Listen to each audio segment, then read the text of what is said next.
ఆంధ్రప్రదేశ్ రాష్ట్రంలో టీచర్లు రోడ్డెక్కారు. సార్లంతా రోడ్లెక్కి ఆందోళన చేస్తున్నారు. ఇటీవల కౌన్సిలింగ్‌కు సంబంధించి మాన్యువల్‌గా కౌన్సిలింగ్ నిర్వహించాలి అని టీచర్లు కోరుతూ ఉన్నారు. ప్రధానంగా ఎస్‌జిటికి సంబంధించిన టీచర్లు కోరుతూ వస్తున్నారు ప్రభుత్వాన్ని. విద్యాశాఖ మంత్రి నారా లోకేష్, విద్యాశాఖ అధికారులు కూడా మాన్యువల్‌గానే కౌన్సిలింగ్ ఉంటుంది అంటూ హామీ ఇచ్చేవారు వాళ్ళకి.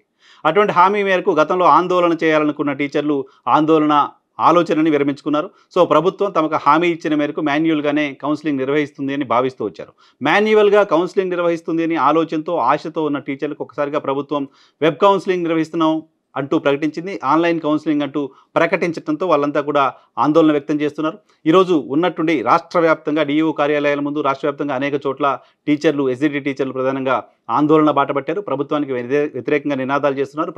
ప్రభుత్వం గతంలో ఇచ్చిన హామీ మేరకు, గతంలో మాకు చెప్పిన మాట మేరకు మాన్యువల్‌గానే కౌన్సిలింగ్ నిర్వహించాలి అనే డిమాండ్ వాళ్ళు చేస్తున్నారు. మాకు చెప్పిన మాట ఒకటి, ఇమ్మీడియేట్‌గా ప్రభుత్వం ప్రకటించిన విధానం ఒకటి.